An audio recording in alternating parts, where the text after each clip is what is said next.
WhatsApp की कहानी। अरे बेटा आ गई तू, तुझे पता है आज फिर मकान मालिक आया था, 10 बातें सुनाकर गया मुझे। लगता है अब हमें दूसरा मकान ढूंढना शुरू कर देना चाहिए। अब ज्यादा दिन हमारी दाल इस मकान में गलने वाली नहीं है, सुन रही है कि नहीं?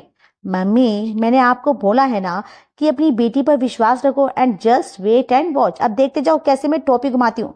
अरे बेटा वे मकान मालिक कुछ गलत भी तो नहीं कह रहा ना? अब हम किराया नहीं देंगे तो कैसे वे हमें यहाँ पर टिकने देगा? हाँ बता। मम्मी मैं वो चीज हूँ जो शीशे से पत्थर तोड़ दूं, और मेरी माँ होकर आप ऐसे घबरा रही हो? अब आप देखते जाओ मैं क्या कहती हूँ। हेलो, रश्मि रिपोर्टर से बात हो रही है क्या मेरी? जी जी मैं रश्मि बात कर रही हूँ, बताइए क्या? मैडम क्या बताऊं, आपके जैसे ईमानदार पत्रकारों के होते हुए शहर में ना श्रीवास्तव जैसे लोग बेखौफ घूम रहे हैं। उन्हें ना कानून का डर है ना सिस्टम का। बड़ी उम्मीद से आपके पास फोन लगाया, लेकिन किसकी बात कर रही हो? जब तक तुम पूरी बात नहीं बताओगी मैं तुम्हारी हेल्प कैसे कर पाऊंगी? मैडम गांधी चौक पर चली जाइए, वहां पर आपको एक बूढ़ी औरत अपनी जवान बेटी के साथ सड़क पर अपना सामान लेकर बैठी मिलेगी। बाकी कहानी वही लोग आपको सुना देंगे। मुझसे उनकी तकलीफ देखी नहीं गई तो मैंने आपका नंबर मिला, आपको मिला दिया। फोन रखने के बाद सनाया अपनी मम्मी से कहती है, मम्मी अपनी सबसे बेकार सी साड़ी निकाल कर पहन लो फटाफट से, और एक बॉक्स में कुछ भी उल्टा सीधा पैक करो और चलो मेरे साथ। अरे पर कहाँ? अरे चलो ना, बस देखते जाओ, कुछ देर की बात है, फिर देखना कैसे मकान मालिक कैसे हाथ पैर जोड़ता हुआ हमारे पास आता है। शनाया फटाफट से टैक्सी लेती है और गांधी चौक पर जाकर बैठ जाती है। कुछ ही देर में रश्मि रिपोर्टर वहां पर आ जाती है। ओह माय गॉड आंटी जी, आप लोगों की कंडीशन तो बहुत खराब लग रही है। आप मुझे बताइए क्या हुआ आप लोगों के साथ? आपको डरने की कोई जरूरत नहीं है, रश्मि सच के साथ हमेशा खड़ी रहती है। ये क्या बोलेंगी? मैं आपको बताती हूँ, मेरी माँ की तबीयत बहुत खराब है। मेरे फादर नहीं है, किसी तरह से मैं छोटे मोटे काम करके अपना घर चलाती हूँ। पिछले कुछ महीने से माँ की दवाइयाँ खरीदने में काफी पैसा खर्चा हो रहा था मेरा, जिसकी वजह से हमारा हाथ बहुत तंग था, और हमारा लैंडलॉर्ड इसी बात का फायदा उठाकर हम लोगों के साथ बदसलूकी करता है। उसने मुझे धमकी दी है कि मैं 6 महीने का उसे एडवांस पेमेंट करूं, वरना वह हमें घर से बाहर निकाल देगा। और जब मैं पैसे नहीं दे पाई तो उसने हमें हमारे सामान के साथ घर से बाहर फेंक दिया। हम गरीब लोग हैं मैडम, अब आप ही बताओ कहाँ जाएंगे हम लोग? इतना पैसा भी नहीं है कि कहीं होटल में जाकर रह सके। अरे आप बताइए क्या करते हम? अरे ले आप लोग चिंता मत करो, मैं अभी आप लोगों की ना लाइव रिपोर्टिंग करती हूँ, ठीक है? अरे नहीं नहीं बेटा, हम गरीब जरूर है लेकिन शहर में थोड़ी इज्जत है हमारी। अब अगर तुम न्यूज चैनल में हमारा चेहरा दिखा दोगी तो 2-4 रिश्तेदार जो दुआ सलाम करते हैं वो भी बंद हो जाएंगे। लोग मजाक उड़ाएंगे हमारी गरीबी का। हम लोगों के बीच में मजाक नहीं बनना चाहते। अगर तुम वाकई मदद करना चाहती हो तो उस लैंडलॉर्ड से हमें थोड़ी सी मोहलत दिलवा दो बेटा। तो ठीक है आंटी जी, आप ना परेशान मत होइए, मैं चलती हूँ आपके साथ। रिपोर्टर शनाया और उसकी माँ के साथ उनके घर पहुंचती है और मकान मालिक को बाहर बुलाती है। और भाई क्या बात है, क्या नौटंकी चल रही है यहाँ पर है? और उधर इनसे क्या बात करता है, मुझसे बात करो। अकेली औरत देखकर ज्यादा मर्दानगी चढ़ रही है ना तुम्हें? तुझे मजबूरी का फायदा उठाया ना तूने? पैसा मांगेगा? हाँ मांगूंगा पैसा, क्यों नहीं मांगूंगा पैसा। और आप होती कौन है मुझे ज्ञान देने वाली? मैं रश्मि रिपोर्टर न्यूज 18 से, अभी वायरल कर दूंगी ना तुम्हें, तब अकल ठिकाने आ जाएगी। नौकरी रिश्तेदारी सबसे हाथ धो बैठेगा। अभी मीडिया की पावर बताती हूँ, तुझे पता नहीं है ना? अरे तू किस चक्कर, अरे तुम क्यों इस चक्कर में पड़ रहे हो? मैंने कहा था ना ये शनाया बहुत चालू है, अरे इससे पंगा मत लो। और मैडम लेकिन आपको कोई गलतफहमी हुई है, जैसा आप सोच रही हैं वैसा कुछ भी नहीं है। देखो तो अभी भी इसकी हैकड़ी बंद होने का नाम नहीं ले रही है। कैमरामैन कैमरा चालू करो जल्दी से। अरे नहीं नहीं प्लीज, अच्छा ठीक है जैसा आप कहोगी मैं वैसा करने के लिए तैयार हूँ। अभी रिकॉर्डिंग पहले बंद करो प्लीज। इन दोनों माँ बेटी से किसी भी तरह के पैसे की डिमांड करी ना तो मुझसे बुरा कोई नहीं होगा। जब इनके पास पैसा होगा तो ये रेंट दे देंगे। बात समझ में आ गई? ठीक है मैडम, आप जैसा कहेंगी। अरे बेटा तूने तो कमाल कर दिया, 1 मिनट में इसकी सारी हैकड़ी निकाल कर बाहर कर दी। लेकिन तूने ये सब किया कैसे? हाँ मैंने कहा था ना मम्मी कि शनाया कोई ऐसी वैसी चीज नहीं है, और हम कौन सा इसका पैसा खाकर कहीं भागने वाले हैं। हम शराफत से इससे टाइम ही तो मांग रहे थे। ये तो ज्यादा चौड़ा होकर हक दिखा रहा था। अब शनाया नौकरी की तलाश में थी लेकिन उसे कोई ढंग की नौकरी नहीं मिल रही थी। मम्मी मैंने सोच लिया है कि अब मुझे नौकरी करनी नहीं है। 10-15 हजार की नौकरी में वैसे भी अपना खर्चा चलने वाला है नहीं, इसलिए मैंने सोचा है मैं कुछ अलग और बड़ा करूंगी। वो क्या होता है बेटा? देख, कुछ ही महीने की ना दिक्कत है, फिर पापा के ऑफिस से हमें पेंशन आने लगेगी और उसके बाद सारी प्रॉब्लम खत्म हो जाएगी। ठीक है, ये सोचते सोचते ना 3 महीने निकल गए मम्मी। अब मैं ऐसे नहीं बैठने वाली, अब आप देखती जाओ मेरा ट्रिक। शनाया अपना, अरे मम्मा आप इसे अंडर एस्टिमेट मत करो, लोग लाखों रुपए कमा रहे हैं ये सब करके। देख छोड़ बेटा, ये सब तेरे पापा के ऑफिस से लेटर आया है, उनकी पेंशन लग गई है। और दूसरी खबर ये है कि मेरठ वाली चांदनी मौसी ने तेरे लिए एक बहुत अच्छा रिश्ता भिजवाया। देखो है मम्मी, लड़के वालों का और इकलौता लड़का, पैसा बरस रहा है तो घर में, उनकी शादी के बाद सुख से रहेगी तू।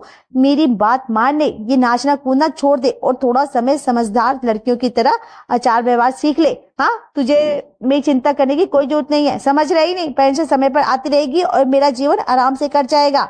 ठीक है, आप इतना इंस्टेंट, बेटा बस कर, ये ऐसे मत कर, ऐसे वायरल नहीं होगी तू, छोड़ दे बेटा, मत कर। ठीक है ना, मेरी बात मान ले बेटा, प्लीज तेरे हाथ जोड़ रही हूँ। अच्छा रिश्ता है, एक बार देख ले कैसा है कैसा नहीं है, पता तो चलेगा। ठीक है बेटा। अच्छा मामा, आप इतना इंस्टेंट कर रही है मम्मा, तो ठीक है, बुला लो लड़के को, देख लेते हैं कौन सा तीर मार खा है जो शनाया से शादी करना चाहता है। अगले सप्ताह में शनाया को देखने आकाश के मम्मी पापा आते हैं और पहले ही मीटिंग में सारी बातें पक्की हो जाती है। आकाश के पापा का मेरठ में एक छोटा सा रेस्टोरेंट था, लेकिन रेस्टोरेंट अच्छा चलता था तो बढ़िया आमदनी आ रही थी। आकाश भी अपने पापा के साथ उनका रेस्टोरेंट ही चलाता था। जल्द ही शनाया शादी करके आकाश के घर पहुंच जाती है। सुनते हैं जी, बंसी भाई साहब आए हैं। और इसका नाम बंसी रख दिया इसके माँ बाप ने, तो क्या दिन रात बसता ही रहेगा क्या? मुझे नहीं मिल रहा उससे, इतना बोलता है कि बातें करके दिमाग ही खाली कर देता है। तुम उसको टरका दो, बोल दो मैं घर पर नहीं हूँ। हाँ ठीक है, जाओ। अरे क्यों जी ऐसी हरकत करते हो? अब मैंने पहले ही बोल दिया कि आप अपने कमरे में ही बैठे हो। और अब तुम झूठ नहीं बोल सकती क्या? है, जरा भी जुबान पर काबू नहीं रहता तुम्हारा, समझ ही नहीं आता किसे किसके सामने क्या बोलना चाहिए। चलो आ रहा हूँ, एक तो वैसे ही कड़की छाई है, ऊपर से आप इसके लिए चाय नाश्ते में खर्च करो। जाओ बेटा शनाया, 2 कप चाय बना लो। और सुनो, बस 2 ही कप बनाना, मुझे चाय नहीं चाहिए। और दूध भी ना जरा नाप कर डालना, आजकल बड़ा महंगा हुआ है दूध। ठीक है, शादी से पहले तो बड़ा हल्ला था ससुर जी की दौलत का, अब तो ऐसा लग रहा है कि मैं कड़कोल में आ गई हूँ, जो महंगाई और खर्चे के बारे में सोच सोच कर हाय हाय कर रहे हैं। बेटा बन गई क्या चाय? क्या हुआ, बड़बड़ा रही है क्या कुछ? माँ वो जी आपसे पूछना था कि बाबूजी को क्या हुआ, दोस्त को एक कप चाय पिलाने से पहले भी इतना सोच रहे हैं। आप भी हर समय खर्च कम करने के लिए कहती रहती हूँ, कोई परेशानी है क्या? बेटा तुम भी तो इसी घर के सदस्य हो ना, तुमको भी सब कुछ जानने का पूरा अधिकार है। देख बेटा, बाजार में इनका रेस्टोरेंट है, इतने सालों से रेस्टोरेंट खूब बढ़िया चल रहा था, लेकिन पता नहीं पिछले 4-5 साल से धीरे धीरे करके धंधा एकदम बैठता जा रहा है। अब तो ये हालत हो गई है कि घर का खर्चा निकालना भी मुश्किल हो रहा है। बस इसलिए तुम्हारे ससुर जी चिड़चिड़े रहते हैं पूरा दिन, कहीं कभी मुझ पर कभी दोस्तों पर निकालते रहते हैं उनका गुस्सा। अब घर की औरतों के हाथ में इससे ज्यादा क्या है बेटा, हम तो इतना ही कर सकते हैं ना कि खर्चे थोड़े कंट्रोल में रखें, बाकी बिजनेस कैसा चलेगा ये तो आदमियों के हाथ में होता है ना। क्या पापा जी का बिजनेस डूब गया? हे भगवान, मैंने तो यही सोचकर इस घर में शादी करी थी कि बिजनेस वाले लोग हैं, मोटा पैसा होगा, जीवन भर मजे करूंगी मैं। और यहाँ देखो सारा पैसा ही डूब कर बैठा रखा है सारा। अरे मम्मी को भी ना बड़ी जल्दी पड़ी थी चांदनी मासी की बातों में आने की, है इस बार ढंग से इनका स्टेटस चेक नहीं कर सकती थी। मेरी तो जिंदगी खराब कर गई है मम्मी, क्या कर दिया, अब क्या होगा मेरा? ये चिंदी चोर लोग 1 कप दूध का भी हिसाब रख रहे हैं। शनाया बेटा तेरी जिंदगी तो लग गई। शादी के बाद कुछ दिन तक तो शनाया शर्मीली दुल्हनों की तरह चुपचाप घर में बैठी हुई थी। सासू माँ जो पकाने को कहती पका देती, जो काम बताती चुपचाप कर देती। लेकिन कुछ दिनों में उसे समझ में आ गया था कि अब अगर उसने अपना दिमाग नहीं चलाया तो सड़क पर आने से उन्हें कोई नहीं रोक सकता। अरे चूल्हे में गई शर्म और आग में झोंको संस्कार। आखिर कब तक घर में बैठकर बिजनेस के डूबने का शौक मनाते रहेंगे हम लोग? मम्मी जी आप ये बताओ, कैसे अचानक पापा का बिजनेस डूब गया? अरे मैं बताती हूँ तुझे क्या हुआ। वो क्या है ना बेटा, कुछ ऐसा खास तो नहीं हुआ, बस हाँ जितना मुझे याद है पहले तुम्हारे ससुर जी और उनके बड़े भाई मिलकर रेस्टोरेंट को चलाते थे, फिर उनके बेटे की विदेश में नौकरी लग गई और वे अपने परिवार सहित इस रेस्टोरेंट की जिम्मेदारी तुम्हारे पापा जी को देकर अमेरिका में चले गए। बस जब से वे गए हैं ना, उसके बाद से ही जैसे धंधे को पनौती लग गई है, धीरे धीरे करके बिजनेस बैठता ही चला गया। ताऊ जी के जाने से धंधा बैठ गया। क्यों, रेस्टोरेंट में खाना ताऊ जी बनाते थे क्या? कोई शेफ नहीं रखा था? अरे बेटा, खाना तो शेफ ही बनाते हैं, ताऊ जी तो सिर्फ गल्ले पर बैठते थे। मम्मी जी, पहले तो मुझे रेस्टोरेंट जाकर खुद देखना होगा कि आखिर प्रॉब्लम कहाँ है। आप सब लोगों ने अपनी तरफ से एफर्ट करके देख लिया, अब शनाया की बारी है। शनाया अगले दिन रेस्टोरेंट जाती है और वहां बन रहे खाने को टेस्ट करके देखती है। अरे शेफ जी, खाना तो आपने लाजवाब बना रखा है, खाने के टेस्ट में तो कोई कमी नहीं है, फिर ये कस्टमर रेस्टोरेंट से भाग क्यों रहे हैं? पता नहीं भाई, हमारे रेस्टोरेंट में आने वाले 70 पर कस्टमर थे जो सूप के ही थे। बड़ा फेमस था हमारे रेस्टोरेंट का सूप, लेकिन अब देख रहा हूँ हमारा सूप भी कुछ भी नहीं कर पा रहा है। शनाया हैरान परेशान होकर रेस्टोरेंट में जाकर एक चेयर पर बैठ जाती है। तभी एक कपल आकर रेस्टोरेंट में बैठता है। दोनों लड़का लड़की एक दूसरे में पूरी तरह खोए हुए थे। दोनों हंस हंस कर बातें कर रहे थे और वहां शनाया के ससुर जी पिछले 15 मिनट से उन्हें घूर रहे थे। फिर जाकर उनके पास, बहुत देर से देख रहा हूँ तुम दोनों को, कब से ही लगा के रखा है, कुछ खाना पीना है या सिर्फ टाइम पास करने आए हो इधर? अरे सर, आप ये कैसी बातें कर रहे हो? कुछ खाना है तभी तो आए हैं ना। और कैसे बात करूं, तुम्हारे जैसे लड़के लड़कियों को बहुत अच्छी तरह जानता हूं मैं। रेस्टोरेंट में आएंगे, 2 घंटा बैठकर गप्पे लगाएंगे और 50 की कोल्ड ड्रिंक पीकर चलते बनेंगे। कुछ खाना है तो बोलो, टेबल खाली करो वरना। ससुर जी की ऐसी बातें सुनने के बाद लड़का गुस्से में आ जाता है और तुरंत ही लड़की का हाथ पकड़कर खड़ा हो जाता है और तेज कदमों से रेस्टोरेंट से बाहर निकल जाता है। पता नहीं कहाँ से चले आते हैं। ए छोटू, तू देख, अभी कोई लड़का लड़की दिखाई दिया ना तो कह देना कपल की एंट्री बैन है, ठीक है? इधर शनाया ससुर जी से कुछ कह पाती इससे पहले एक फैमिली आकर रेस्टोरेंट में बैठ जाती है। फैमिली में पति पत्नी और उनके साथ 2 बच्चे भी थे। बच्चे लगातार शोर कर रहे थे और कई बार चम्मच भी टेबल से नीचे गिरा चुके थे। अरे भाई, क्या शोर शराबा मचा के रख रहा है? इतना हल्ला करोगे तो कोई कस्टमर आएगा ही नहीं यहाँ पर। बच्चों को थोड़ा कंट्रोल में करो। ये कैसी बातें कर रही हैं आप? हाँ, साफ साफ बोलो ना, आपको हमारे बच्चों से प्रॉब्लम है। चलिए जी, हमें यहाँ 1 मिनट भी नहीं रुकना है। अजीब बदतमीज है इंसान यहाँ पर। शनाया 2-3 घंटे वहां रुकती है और इतनी देर में सब समझ में आ जाता है। आपका बिजनेस इसलिए पिट रहा है क्योंकि आपने अपने रेस्टोरेंट में कस्टमर भगाओ अगरबत्ती लगा रखे। क्या बोल रही हो तुम? अरे बड़े अजीब है तुम्हारे पिताजी यार, डोंट माइंड, लेकिन जब तक वह वहां गल्ले पर बैठे रहेंगे ना, तुम्हारा रेस्टोरेंट नहीं चल सकता। अरे भाई, वे ऐसे आदमी हैं जिनसे कस्टमर ऐसे भागते हैं जैसे कछुआ छाप अगरबत्ती से मच्छर भागते हैं, समझ आई? ग्राहकों के साथ मुंह जोड़ी करेंगे तो कौन आएगा वहां? सबसे पहले तुम पिताजी को रिटायरमेंट देकर गल्ला खुद संभालो और बाकी मैं देख लूंगी। आज से हमारे रेस्टोरेंट की स्पेशलिटी होगी वेज या टमाटर सूप नहीं बल्कि प्याज सूप है। मैं मेन कोड में अपडेट करा देती हूँ। प्याज का सूप? वो कैसे बनेगा मैडम? जैसे अभी तक बन रहा था वैसे ही बनेगा, बस आज से उसका नाम प्याज सूप है। शनाया अपनी फूड ब्लॉगर दोस्त को फोन करती है और उन्हें अपने रेस्टोरेंट में बुलाती है। आज हम आए हैं मेरिट के सबसे ज्यादा फेमस रेस्टोरेंट में जहाँ की स्पेशलिटी है प्याज का सूप। तो दोस्तों, आज पहली बार मैं पीने वाली हूँ ये स्पेशल सूप। कैसे बना है कुछ देर में अपडेट करती हूँ। ब्लॉगर ने अपने ब्लॉग में प्याज के सूप की जो जी भरकर तारीफ करी थी, पुराने रेस्टोरेंट के बाहर बड़े अक्षरों में स्पेशल प्याज सूप लिखवा दिया गया था, जो आते जाते लोगों का ध्यान अपनी तरफ खींच रहा था।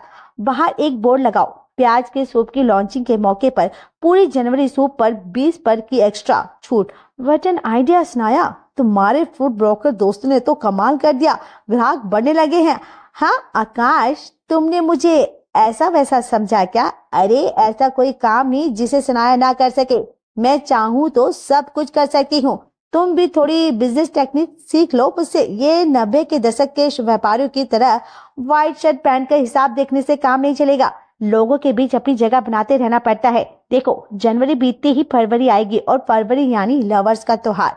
बस अब हम पर्चा छपवा आएंगे कि कपल एंट्री पर स्पेशल ऑफर रखेंगे। जो लोग 1 से लेकर 12 तक हमारे यहाँ पर आएंगे उनकी डिटेल्स हम नोट करेंगे और फिर वैलेंटाइन डे पर एक कपल को लकी ड्रा के जरिए मुफ्त डिनर कराएंगे। तुम देखते जाओ, ये प्याज का सूप ही अब हमारी डोबती नैया को पार लगाएगा। शनाया का प्रेडिक्शन सही था। फ्री डिनर के लालच में कपल्स ने आना स्टार्ट कर दिया था। अरे एक बात बताइए, मैंने तो प्याज का सूप ऑर्डर किया था लेकिन ये प्याज का सूप नहीं लग रहा, क्या हुआ मैडम, आपको टेस्ट पसंद नहीं आया? यहाँ टेस्ट तो लाजवाब है, लेकिन मुझे प्याज का सूप नहीं लग रहा। नहीं नहीं, ये तो प्याज का ही सूप है, लेकिन बाकी सब्जियां भी ना इसमें डाली गई हैं टेस्ट को बढ़ाने के लिए। करना पड़ता है ना मैडम। और गाजर, गोभी, ये सब तो गार्निशिंग के लिए डाली गई हैं। आप इन सब्जियों को इग्नोर करो। बस ये बताओ कि आपको हमारे रेस्टोरेंट का स्पेशल सूप का टेस्ट कैसा लगा? टेस्ट तो वाकई बहुत अच्छा है। बस मैडम, आप टेस्ट को देखो ना, प्याज के साथ अदरक पड़ी है या मिर्ची, उससे क्या फर्क पड़ता है? आखिर आप अच्छा खाना खाने के लिए यहाँ आई थी ना। अरे यार, तुम फंसा दोगी किसी दिन। वेजिटेबल सूप को प्याज का सूप कहकर बेच रही हो, और आज तो ये कस्टमर तुम्हारी बातों से कन्वर्स हो गई है, लेकिन कल को कहीं और कस्टमर बिगड़ गए तो क्या होगा? एक बात बताओ आकाश, टीवी में इतने बड़े बड़े ऐड आते हैं जिसमें वह लोग गला फाड़ फाड़ के बताते हैं इसमें है गुलाबों की खुशबू, इसमें है चंदन का तेल। अब तुम मुझे ये बताओ, कौन से साबुन में असली गुलाबों की खुशबू और चंदन के रियल एसेंस मिलाए जाते हैं? सब मार्केटिंग स्ट्रेटेजी होती है। खरीदने वालों को भी अच्छे से पता होता है कि किसी साबुन, तेल, शैम्पू में गुलाब और चंदन नहीं मिला जा रहा, लेकिन उसके बाद भी हम लोग खरीदते हैं ना, और इन एडवर्टाइजमेंट से इम्प्रेस भी होते हैं। तो बस ये दो प्याज के सूप के इतने बड़े बड़े बैनर मैंने लगवाया है ना, और ये जो भी ऑफर चल रहा है ना, ये सब कुछ और नहीं, मार्केटिंग स्ट्रेटजी है मेरी। ठीक है, अपने बिजनेस को इम्प्रूव करने के लिए हर इंसान कुछ ना कुछ स्ट्रेटजी फॉलो करता है, उसमें बुरा कुछ भी नहीं है। और हाँ, कस्टमर के साथ कोई हम चीटिंग तो नहीं कर रहे ना, हम कोई गलत चीज भी नहीं मिला रहे हैं। आज भी इस रेस्टोरेंट में वही खाना बन रहा है जो 2 साल पहले बनता था, जो 10 साल पहले बनता था। बस हम उसे बेचने का तरीका बदल रहे हैं।